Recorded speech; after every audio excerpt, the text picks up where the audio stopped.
tal? ¿Cómo está? Es un gusto saludarle nuevamente, retomando este espacio de Catalejo, que es una coproducción de Canal 44 y el Centro Universitario de Ciencias Sociales y Humanidades, el CUC, de la Universidad de Guadalajara.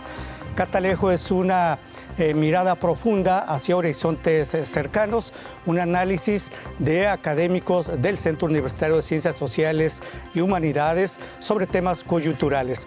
En esta emisión de Catalejo, retomando luego de este periodo de receso por la pandemia de COVID-19, reiniciamos este espacio y el tema de hoy es ¿qué pasa en América Latina? Un análisis sociopolítico sobre algunos países de los que hablaremos de manera puntual. Para esta emisión nos acompaña la doctora Leticia Carrasco. Ella es profesora investigadora del Departamento de Estudios sobre Movimientos Sociales del CUC. Doctora, bienvenida, gracias por estar con nosotros. Gracias, Antonio, muy buenas tardes y gracias por la invitación. Muchas gracias a usted, doctora. Y el doctor Jaime Tamayo, él es jefe del Departamento de Estudios sobre Movimientos Sociales del CUC. Doctor Jaime Tamayo, bienvenido, gracias por estar con nosotros, como siempre. Muchas gracias, Antonio, un gusto estar aquí contigo.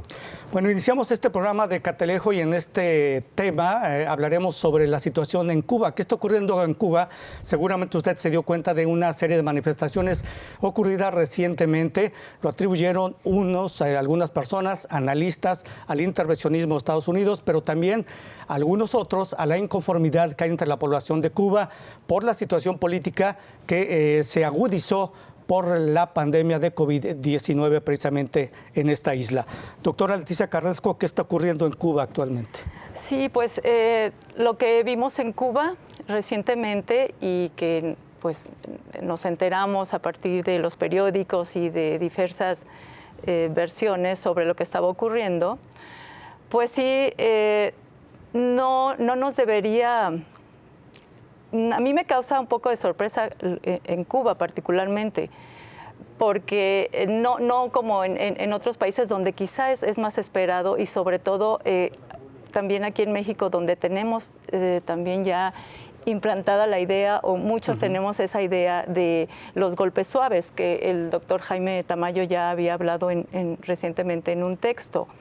Pero particularmente el país de Cuba, en donde sabemos que tiene casi medio siglo o más de medio siglo de bloqueo y en donde tenemos a un gobierno pues digno, patriota, a un gobierno que defiende su soberanía, a un gobierno que sigue tratando de dar buenos índices de educación, de salud, de bienestar en lo posible a sus habitantes, a pesar del bloqueo que sabemos que hay, del bloqueo de Estados Unidos.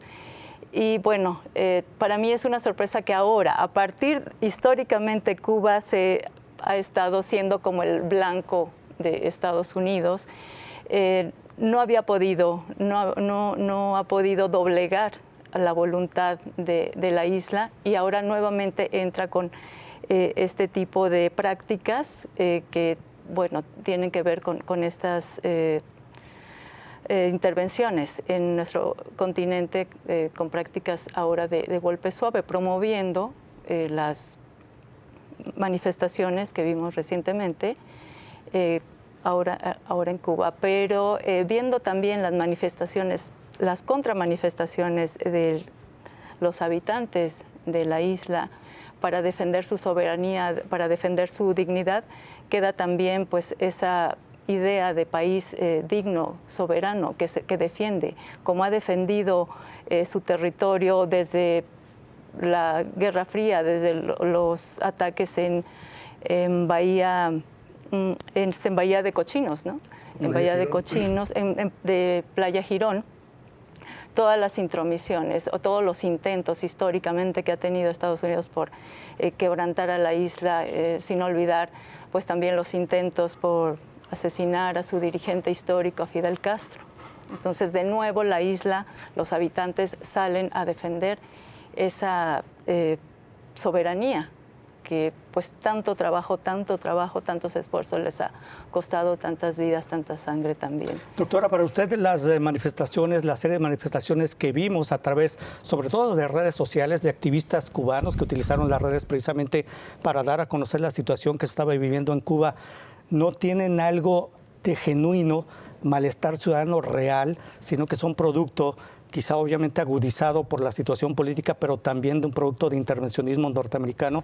¿No hay nada de real en esas manifestaciones? No, por supuesto que sí, claro que hay un malestar que debe generarse, un malestar legítimo y una expresión legítima de conformidad. Pues estamos hablando de problemas que se derivan del bloqueo principalmente, o algunas carencias o dificultades para obtener los insumos para la vida diaria. Por supuesto que son legítimas, pero también no hay que olvidar que esas expresiones legítimas también pueden ser usadas por fuerzas opositoras para llevarlas, ¿no?, hacia pues ideas más de desestabilización, más o de promover mayor problemática en lo político de la isla. Por supuesto que yo sí diría que son legítimas.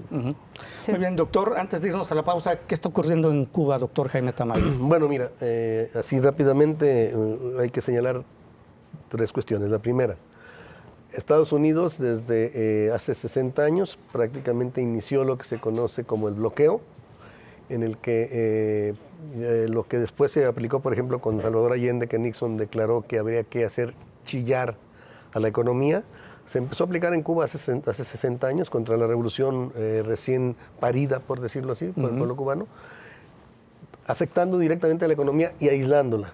Y esto con el objeto de generar un descontento interno. Y eso está dicho por quien propuso el proyecto, que era el subsecretario de Estado en ese momento. Habría que hacer que el pueblo se rebelara porque había que hacerlo que pasara hambre, ¿sí?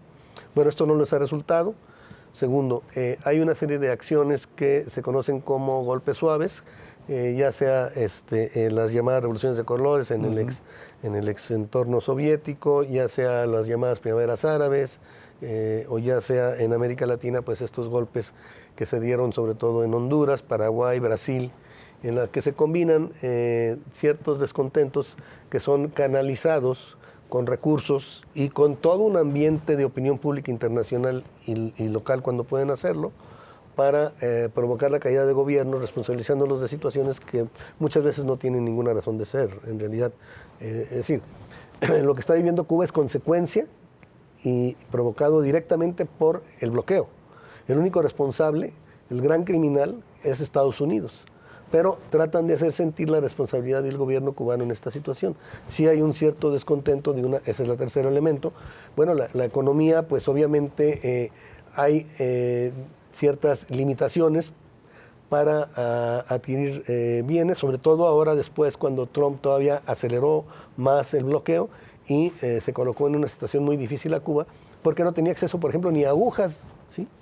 Ni agujas para inyectar, cuando Cuba está produciendo 5 vacunas, ya hay 2 que están funcionando prácticamente bastante bien, pero para ponerlas necesita jeringas, y esas jeringas no llegan a la isla precisamente por el bloqueo, y Cuba es una pequeña isla de 11 millones de gente más o menos, de donde va a tener, digamos, la capacidad de industrializar todo, ¿no? Y poder producir desde vacunas hasta, desde jeringas hasta pelotas de fútbol. Entonces, obviamente esas deficiencias están afectando o empezaron a afectar en alguna medida también el enfrentamiento a la situación de la pandemia. El gobierno cubano lo ha manejado muy bien. Es de los países donde incluso en un principio prácticamente no había un mayor impacto, porque logró, digámoslo así, acuarentenar a la población, porque el gobierno se hizo responsable de que todo el mundo recibiera los recursos para alimentarse y vivir. Bueno, doctor, permítanos, por favor, vamos a hacer una pausa breve. Regresamos a Catalejo con la situación sociopolítica de países latinoamericanos. En este caso estamos hablando de Cuba. Hacemos una pausa. Esto es Catalejo, ya regresamos.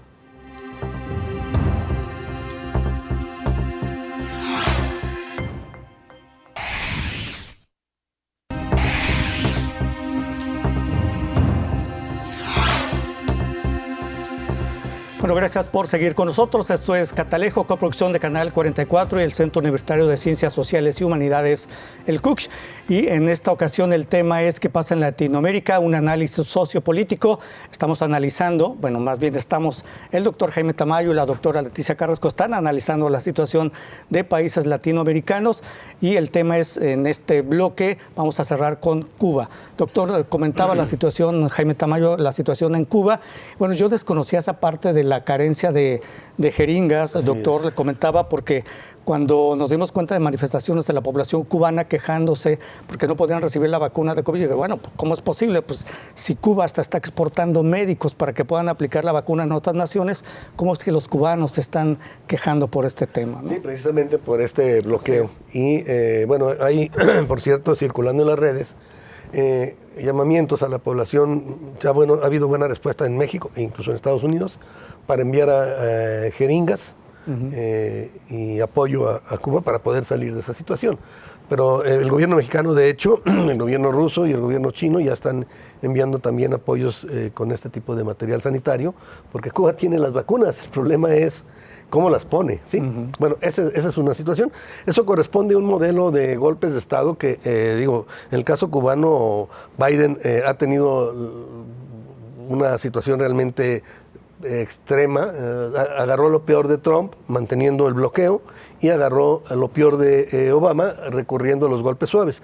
Obama estableció relaciones con Cuba, permitió una cierta apertura en el margen en que lo podía hacer, pero a la vez trató de intervenir y provocar un golpe suave a través de un sistema de internet, tratando de generar grupos opositores, como lo hacen con todos los recursos, etcétera. No le funcionó y Biden parecía que esta vez podía tener un mayor impacto, no lo logró. Entonces, lo que sí tuvieron un gran impacto en la opinión pública internacional, ¿cómo? Con una cantidad de mentiras. Aquí incluso, bueno, es conocido, por ejemplo, cómo se prestaron para difundir una fotografía en el malecón, pero de Egipto, ¿sí?, en protestas de hace 10 años, y las ponen como si fueran en Cuba. Protestas que suceden en otros países, pero todavía además las manifestaciones de apoyo al gobierno cubano las quisieron poner como si fueran protestas en contra del gobierno cubano, porque hay que recordar que el presidente Díaz-Canel llamó a tomar las calles a los revolucionarios, porque la calle es de los revolucionarios, efectivamente, y eso volteó las cosas. Entonces, sí, a nivel internacional hubo toda esa campaña con fotos falsas, porque sí hubo manifestaciones, es verdad, de unos cuantos cientos. Sí hubo represión también, doctora, habrá que decirlo, ¿no? Por supuesto. Ver, pero yo diría, ¿y por qué nos escandaliza la represión a actos violentos? Queman carros, rompen las tiendas, golpean policías. ¿Por qué nos preocupa? Y no nos preocupa la represión contra el pueblo colombiano, donde se asesina, ahí sí, a los manifestantes. Acá prácticamente un solo delincuente terminó muerto por una acción muy violenta del mismo. La policía cubana es muy efectiva porque tiene una gran capacidad, digamos, de control. Inteligencia. Pero sí, trabaja con inteligencia en el doble sentido, pero no es violencia, ¿eh?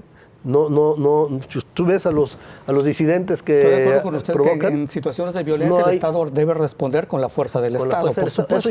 Eso hicieron con una fuerza bastante moderada, y cuando no vemos que ninguna nación, y mucho menos el Ministerio de Colonias, que es la OEA, proteste en Colombia o en otros países. Lo acaba de hacer Francia, lo acaba de hacer Italia, ¿no? En Hungría, contra los que protestan precisamente los antivacunas, estos grupos de ultraderecha, que igualmente están haciendo acciones destructivas. Fueron detenidos, fueron golpeados por la policía. ¿Y cuál protesta? Y ahí son miles, por cierto, los que están protestando. Bueno, lo que pasó es que internacionalmente se trató de dar esa cobertura, pero internamente no prendió. No prendió. Sí hay un cierto nivel de descontento, el gobierno lo reconoce, pues es natural. Si a ti se te está muriendo tu mamá o tu hermano, sí, y no hay manera de que... Y dices, ¿por qué no lo vacunaron? Si hay vacunas, pues no lo vacunaron por culpa de los Estados Unidos. Y eso hay que decirlo.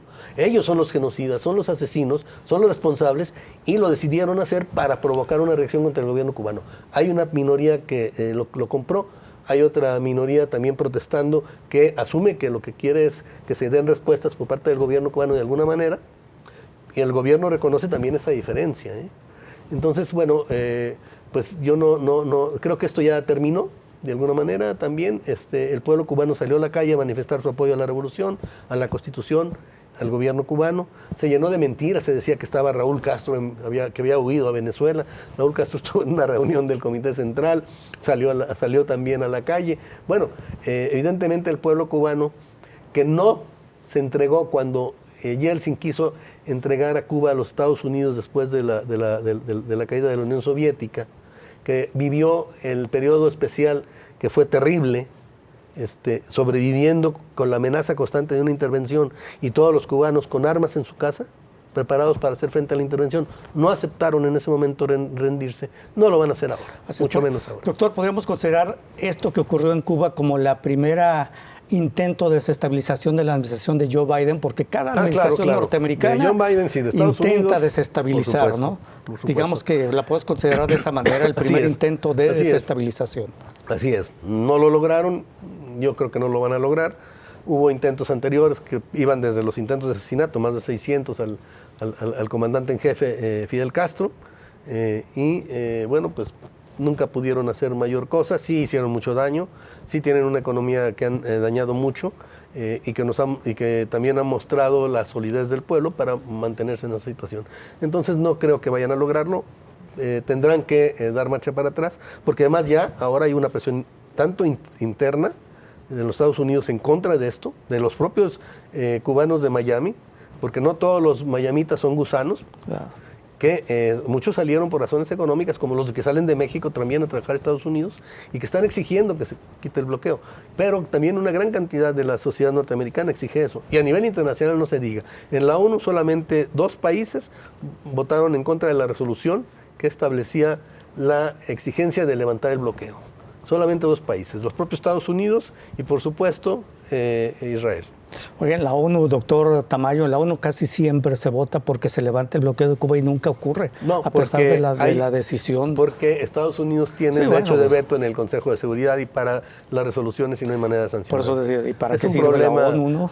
Es un mensaje internacional. Así como Estados Unidos crea todo este ambiente de opinión pública, pues también se genera un ambiente de opinión pública que muestra que el mundo está en contra del bloqueo. Muestra la barbarie a la que está llevando su fobia, su odio a la revolución cubana, el gobierno norteamericano. Y también muestra cómo el pequeño Lilliput está derrotando a el gigante con el cerebro de atole, ¿verdad? Digamos que el David está venciendo a Goliat. Está venciendo a Goliat de alguna manera, como lo venció en Vietnam. Muchas gracias, doctor. Vamos a hacer una pausa breve, regresamos a Catalejo, seguiremos analizando la situación sociopolítica de países latinoamericanos en este espacio. ¿Qué pasa en Latinoamérica? Una pausa, ya regresamos.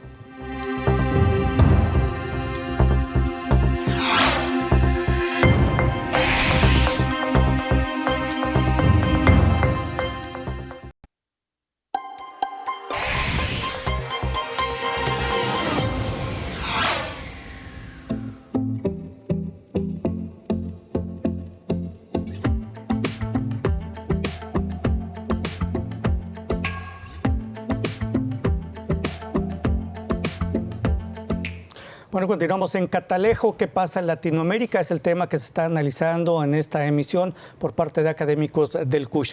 ¿Qué está pasando en Perú? Bueno, la doctora Leticia Carrasco nos platica. Doctora, ¿qué ocurre en Perú? Porque recientemente asumió el nuevo presidente Pedro Castillo, ¿no? Así es, Pedro Castillo, un maestro que recientemente asumió la presidencia de Perú, también en medio de un país con una fuerte presencia todavía de el fujimorismo y la derecha. Pedro Castillo viene a ser otro más de los presidentes que vienen de estos, un presidente que viene también como en otros países de la izquierda y que vienen de lugares pues que nos parecen más familiarizados con la izquierda y de profesiones como por ejemplo un profesor rural o como sucedió en Brasil con el presidente Ignacio Lula da Silva, que era un obrero metalúrgico, o también con el presidente Evo Morales de Bolivia, un indígena aymara, o también, como en el caso de Argentina, con esta pareja de Cristina Fernández de Kirchner y Néstor Kirchner, que venían también de una tradición, no podemos decir de izquierda, pero sí con esta experiencia de la época estudiantil de luchas sociales. Y pues ahora Pedro Castillo, un maestro que viene a ocupar la presidencia de la República, bajo también una presión muy importante de los sectores derechistas de su país. Y pues quizá también con las iniciales medidas que empieza a tomar y de nombrar a determinados puestos políticos, a determinados personajes también que no son muy bien recibidos. Una alternativa que se maneja o que pudiera hacer Pedro Castillo, ya que el doctor Jaime Tamayo lo mencionaba, como el presidente cubano Díaz-Canel saca a la calle a protestar o hacer estas marchas de protesta en apoyo a la revolución, en apoyo al gobierno cubano, y pues son masivas, son muy efectivas para contrarrestar estos movimientos contrarrevolucionarios. En el caso de Perú con el presidente, creo que también debería ser una buena opción que sacara también sus bases de apoyo, sus bases populares, para contrarrestar esta acometida derechista y estas posiciones que también tienen el Congreso, derechistas que se oponen. Recién acaba de subir al poder, electo democráticamente, y ya la derecha ya están pensando en tumbarlo vía determinados artilugios artificiales totalmente. Legaloides, diríamos, ¿no? Doctor, ¿qué le espera al presidente de Perú, Pedro Castillo, tomando en cuenta el activismo de Keiko Fujimori, la heredera del fujimorismo, y un Congreso en contra prácticamente? Sí, bueno, hay una mayoría de la derecha que domina el Congreso, pero hay que aclarar que Fujimori no tiene la mayoría, sino son diversos partidos de derecha. Ahí son varias cosas. Una, puede tomar algunos acuerdos con sectores de los partidos, por ejemplo, Demócrata Cristiano, algunos de los viejos partidos tradicionales, para poder sacar algunas reformas y acabar con el fujimorismo. ¿Por qué? Porque está sostenido artificialmente. La señora es una delincuente, tiene un proceso penal muy en marcha, debería estar en la cárcel, fue puesta y ha sido mantenida en libertad de manera, podríamos decir, ilegítima, no ilegal, porque el tribunal lo ha resuelto hasta ahora sí. Se supone que ya debe regresar a la cárcel, pero pues hay que empezar precisamente por eso, por llevar a estos delincuentes a la cárcel, que es lo que representa el fujimorismo: golpismo, corrupción. Lo que es el padre es la hija, ¿sí? de Tigre Pintita. Entonces, bueno, esa sería una parte. La otra es lo que señalaba precisamente la doctora Leti Carrasco, la movilización de la población. El presidente Pedro Castillo se ha propuesto en muchas cosas importantes, pero hay una cuestión que es clave para todo esto: una nueva constitución. Y para poder lograr una nueva constitución tiene que modificar la estructura. Fujimori hizo una nueva constitución a su modo, y que dio pie precisamente para consolidar el neoliberalismo. Aun cuando llegaron gobiernos que quisieron hacer algunos cambios después, no lo pudieron hacer. Entre ellos, ¿cómo se llama? Se me escapó ahorita, Humala, y quizá Toledo, pero al final se terminaron alineando. Humala, ¿no? Así es. Entonces, lo que tiene que hacer es cambiar la Constitución. Y para eso requiere la movilización popular, porque no tiene en este momento las condiciones en el Congreso para convocar a un constituyente. Entonces sí, efectivamente tiene que hacer una gran movilización popular y llamar a un Congreso constituyente para poder cambiar las reglas del juego. Porque las reglas del juego están muy limitadas precisamente a este modelo. Esa es la apuesta que debe... Pues un reto complicado, difícil para el presidente Pedro Castillo, y daremos seguimiento a este tema de lo que ocurra en Perú en los siguientes meses, en los siguientes años. ¿Qué pasa, doctora Leticia Carrasco, con Argentina, por ejemplo, en este momento? Argentina ahorita tiene una situación muy similar como la mayoría de los países que tenemos, que vivimos aquí en Latinoamérica.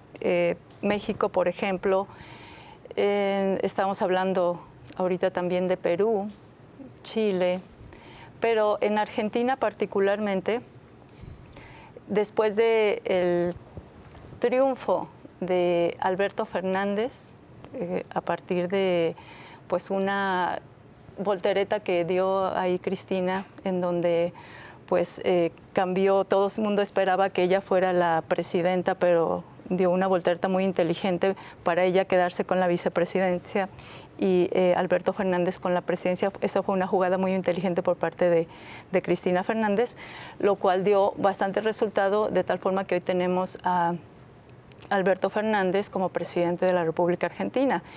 Y no es un triunfo menor porque viene de derrotar a pues, Mauricio Macri, que era pues, el presidente neoliberal, el presidente que provenía de pues, los sectores económicos pudientes, que representa las derechas, que representa pues, el neoliberalismo finalmente, y aquellos sectores muy oligarcas de la República Argentina.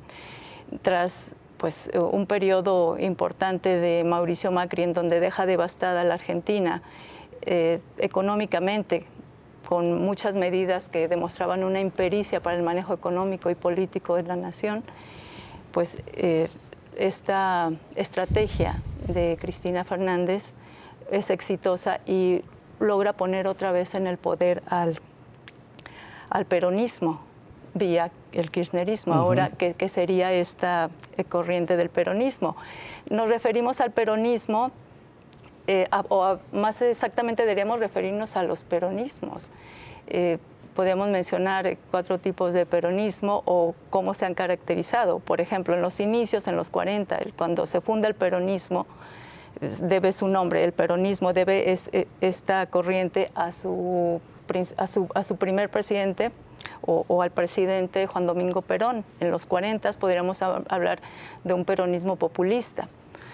El peronismo ha ocupado en diversos periodos la presidencia de la República Argentina. En los 40 podríamos hablar de un peronismo, en los 40 de un peronismo populista. En los 70, en el periodo ya también cuando ocupaba los presidentes peronistas el poder, podríamos hablar de un peronismo revolucionario, también por las manifestaciones sociales que se daban, porque el peronismo está muy arraigado en la cultura argentina. En los 90 podríamos hablar incluso de un peronismo neoliberal, y ahora, más recientemente en el 2000, podemos hablar de un peronismo más, ¿qué sería? Progresista, sí, un peronismo progresista. Por lo tanto, ese peronismo progresista representado ahora por esta corriente kirchnerista, empieza, pues, el primer periodo de Néstor Kirchner creo que fue en el 2002, por ahí, después de la Rúa, no recuerdo muy bien la fecha, pero es el primer presidente Néstor Kirchner y después Cristina Fernández.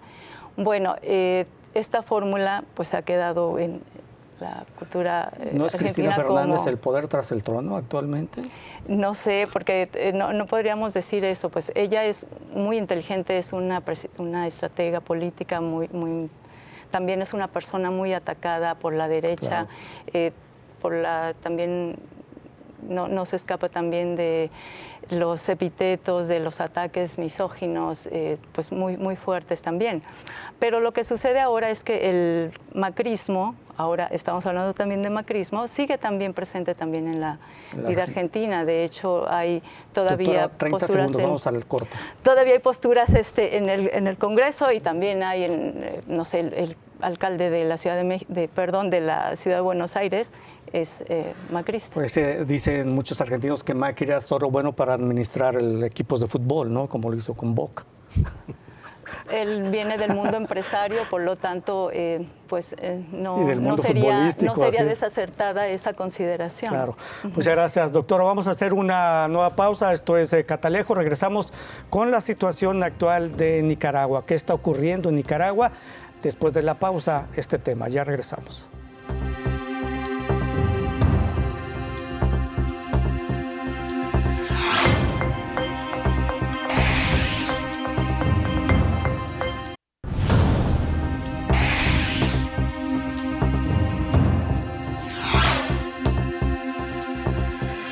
Y bueno, continuamos en Catalejo, es una coproducción de Canal 44, el Centro Universitario de Ciencias Sociales y Humanidades, el CUCH de la UDG. ¿Qué pasa en Latinoamérica? Un análisis sociopolítico y qué ocurre en Nicaragua en la actualidad. Recientemente el DEILA del CUCH realizó un seminario a 40 años del sandinismo que está ocurriendo en Nicaragua, y un periodista nicaragüense que participó en este evento decía: Daniel Ortega, sin lugar a dudas, va a enterrar el sandinismo. Es la acotación de un periodista nicaragüense, pero ¿cuál es la percepción de académicos del CUCH? Doctor Jaime Tamayo, ¿qué ocurre en Nicaragua? Bueno, mira, aquí hay que ver antecedentes. Cuando triunfa la revolución sandinista, Estados Unidos provoca una intervención y genera y promueve un grupo interno que se conoce como la Contra, que eran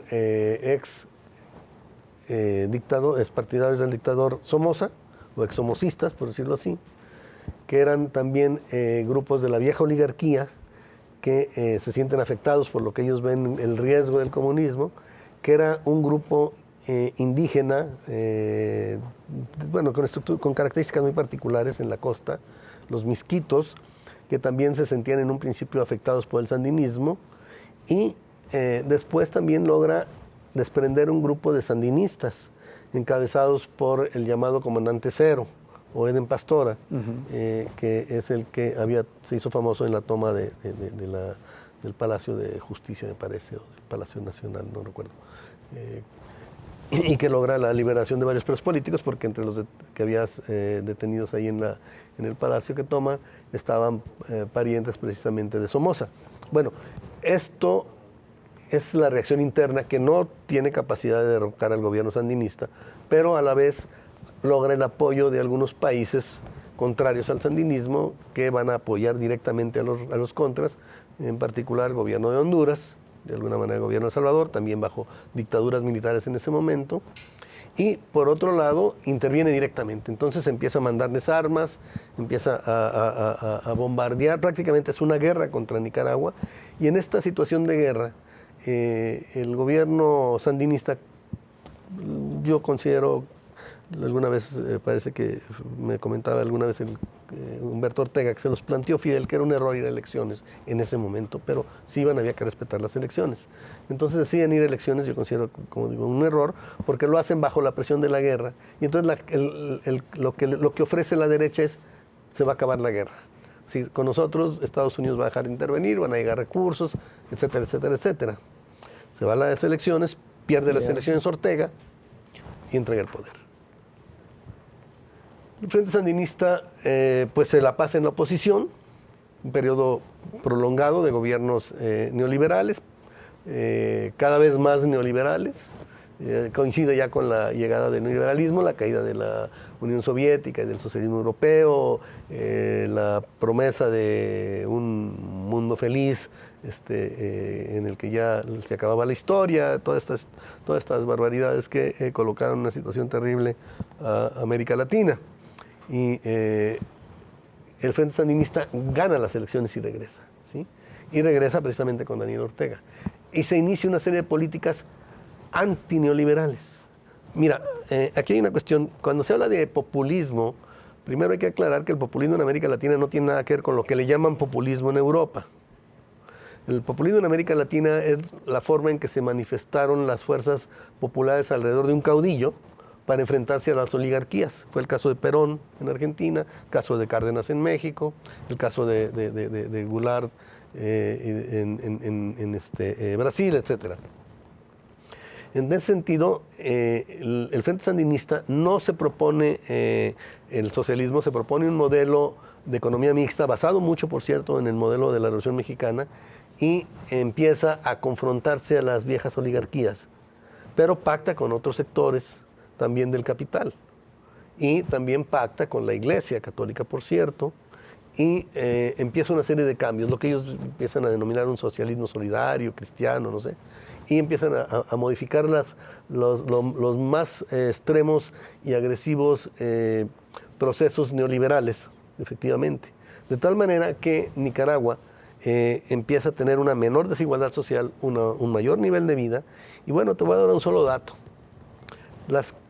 migraciones hacia los Estados Unidos de Centroamérica, por supuesto de México ya ni hablemos, pero de Centroamérica se da básicamente de hondureños, guatemaltecos, salvadoreños, pero no se da de Nicaragua. ¿Por qué no migra la gente de Nicaragua a Estados Unidos si está ahí en el famoso triángulo? ¿Por qué? Porque vive bien dentro de lo posible. Es decir, en sus cuentas, en sus sumas y restas, le queda mejor quedarse a vivir en Nicaragua que irse a trabajar a Estados Unidos. O sea, las condiciones económicas y sociales no son malas, son buenas. Tú vas a Nicaragua y las puertas están abiertas, como en la vieja Guadalajara de hace muchísimos años. No hay delincuencia. Tú vas a Honduras o vas a El Salvador y la Mara Salvatrucha, etcétera, etcétera, ¿no? Es decir, la delincuencia es terrible. Es otro motivo también para salir, la inseguridad. Lo vivimos también en México. En Nicaragua no hay eso.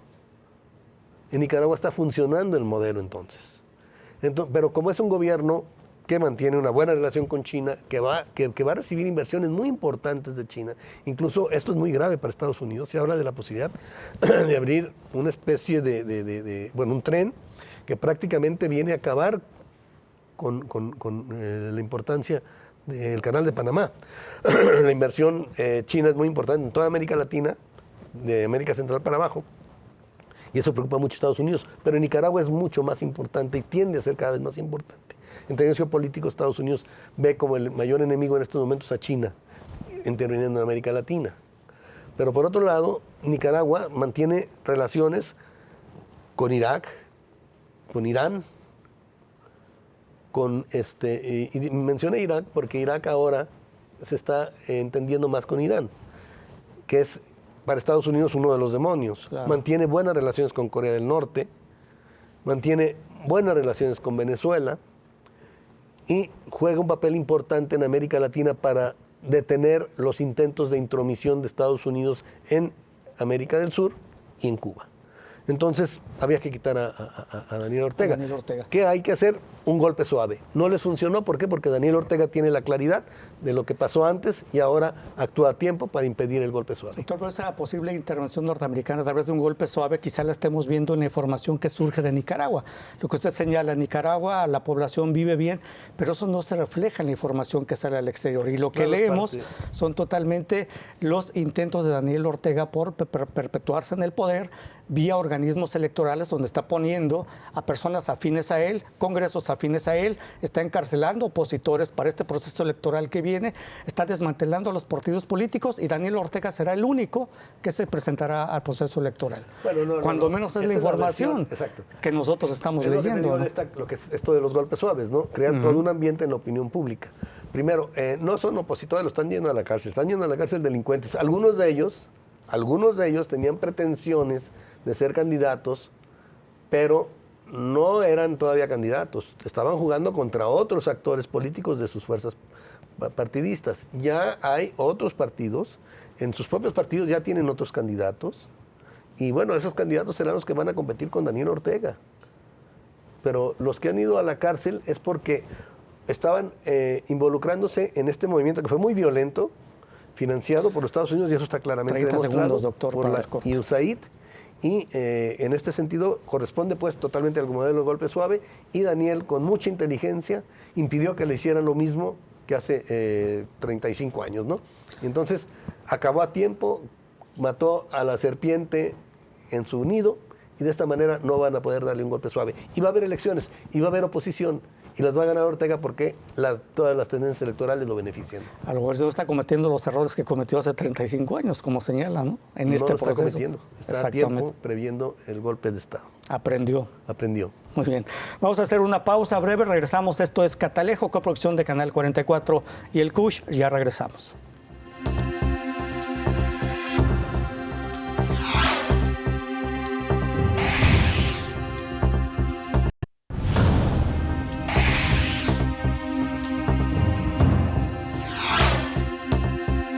Bueno, continuamos en la parte final de Catalejo, coproducción de Canal 44 y el CUSH. En este tema de la emisión de hoy, ¿qué ocurre en Latinoamérica? En este último bloque analizaremos dos países, Colombia y Chile. Doctor Tamayo, ¿qué está ocurriendo en Colombia actualmente? Bueno, mira, precisamente Colombia es de los alumnos ejemplares de los Chicago Boys, donde aplicaron con mucho rigor el modelo neoliberal, igual que en México, que lo hemos venido sufriendo durante 40 años y todavía llevamos 3 y no se ve que se pueda desmantelar mucho. Bueno, lo mismo pasó en Chile, que fue donde se inició este modelo con Pinochet, y estos modelos entraron en crisis y se empezaron a encontrar salidas electorales, ya sea como en México, finalmente, o en el caso chileno con una serie de movilizaciones que se podrá tratar un poquito más adelante y que han fructificado ahora con un proyecto de nueva constitución. Y en el caso colombiano, pues parecía que no pasaba nada.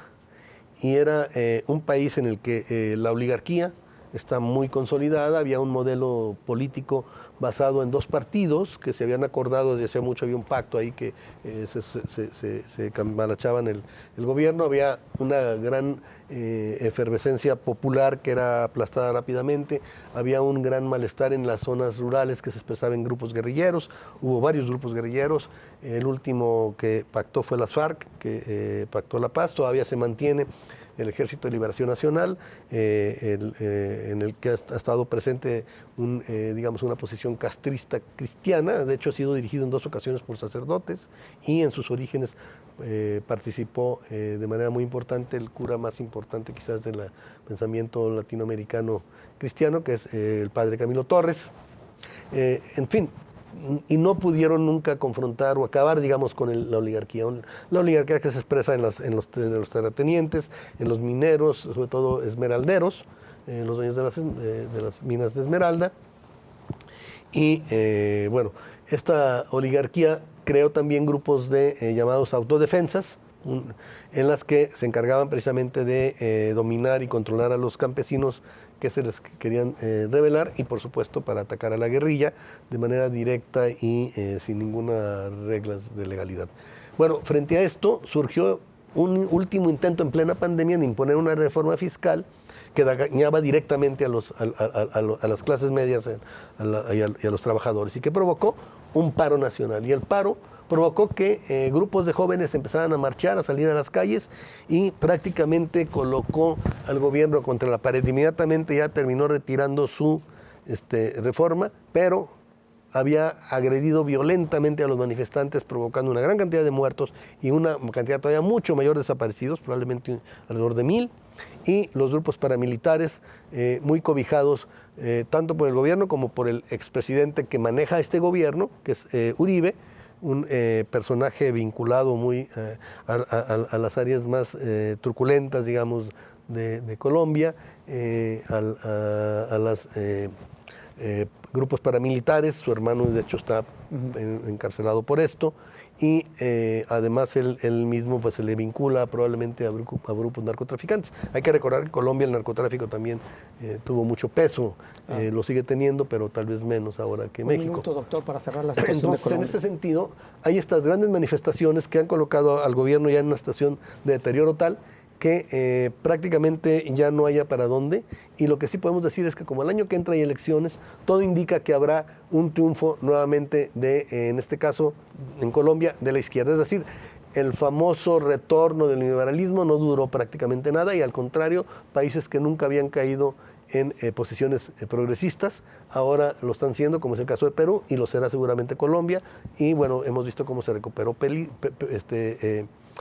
Argentina, Bolivia después del golpe, etcétera. En este contexto es como veríamos está Colombia actualmente. Colombia.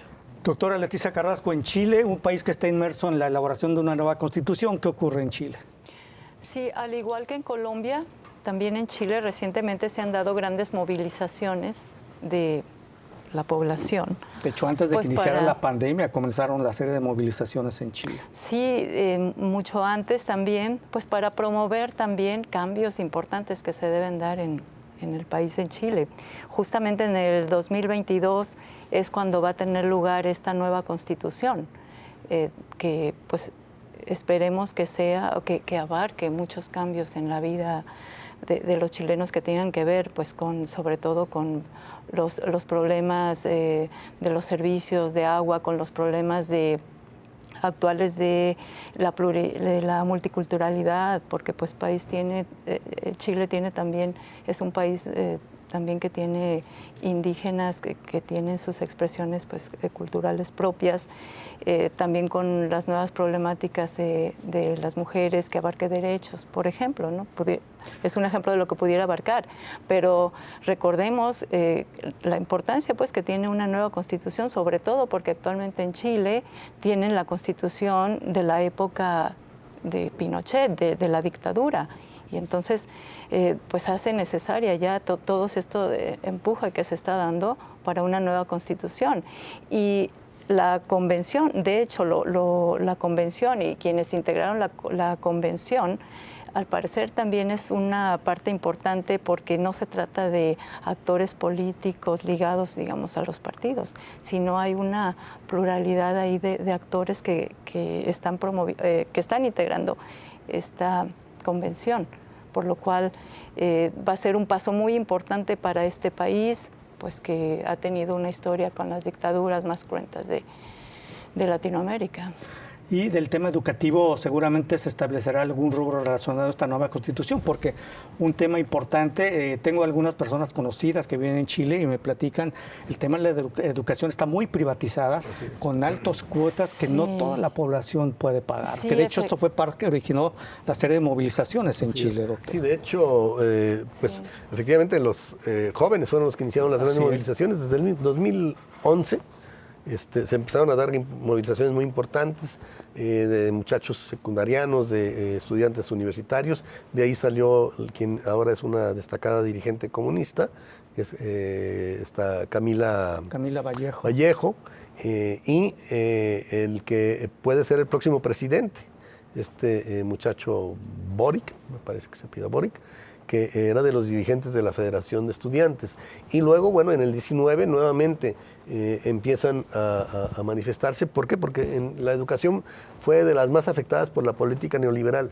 El modelo en el que se favoreció a la educación privada a costa de la educación pública, con una serie de medidas parecidas, por cierto, a las que empezó a implementar de alguna manera este señor Calderón aquí en México y luego también Peña Nieto. De ser supuestos, en el caso de México, descuentos por impuestos a quien pagaba la educación privada de sus hijos. Bueno, es una forma de financiar la educación privada y darle en ese sentido doble ventaja sobre la pública. Y luego después concursos de bolsas donde entran la educación privada, que tenía en ese sentido la ventaja de tener más recursos privados frente a la educación pública, y de esta manera se fue desfondando la educación pública y comenzó a ser prácticamente todo la educación ya privada, con altos costos para los estudiantes. Esto generó pues un gran malestar entre otros sectores, pero bueno, estalló también por un asunto hasta del metro, si recuerdas, que vino un aumento y después se echaron para atrás, pero ya no pudieron pararlo porque la cuestión era ya contra todo el modelo neoliberal, y eso tendrá que ver también con el cambio en la Constitución. Tendrán que garantizarse derechos sociales como educación, salud y gratuitos, ¿no? Sí, por parte del tema, Estado. doctora, ¿quiere comentar algo? Sí, justo que decían del problema educativo. No tengo porcentajes ni cifras, pero dado el problema muy fuerte de la privatización de la educación y de los costos de la educación en México, contrario en Argentina, estudiantes de Chile van a estudiar a Argentina, porque ahí la educación argentina está garantizada con cuotas para los extranjeros, digamos, en universidad o en todos los niveles, pues son muy bajas realmente, porque es un derecho muy importante la educación. Y lo que el gobierno argentino ha hecho para cubrir todo el espectro educativo desde la primaria, desde lo básico, pues es dotar de mucho presupuesto y de condiciones materiales muy adecuadas, muy apropiadas para el estudio desde los niveles básicos hasta los posgrados. Es por eso que pues, la migración estudiantil hacia Argentina de chilenos pues era muy importante, porque pues la educación ahí de otra manera no y de mucha estudiar, calidad, ¿no? También la educación en Argentina. Claro. Por decir un ejemplo, en la educación básica, tú veías escuelas públicas, bueno, con una infraestructura bastante importante en cuanto a canchas, en cuanto a salones, en cuanto a clima, en cuanto a dotación de materiales, desayunos, comidas para los niños, y aparte pues con cuotas bastante mínimas. Entonces, es muy diferente a cómo se da en Chile este problema educativo. Pues muchas gracias, doctora Leticia Carrasco, profesora investigadora del Departamento de Estudios sobre Movimientos Sociales del CUSH. Muchas gracias. No, al contrario, Doctor Jaime Tamayo, jefe del Departamento de Estudios sobre Movimientos Sociales DESMOS del CUSH. Muchas gracias, doctor. Muy agradecido como siempre. Muchas gracias. Y con esto llegamos al final de Catalejo. Muchas gracias. Nos vemos la siguiente semana. Nos vemos y escuchamos la siguiente semana. Hasta luego. Muchas gracias.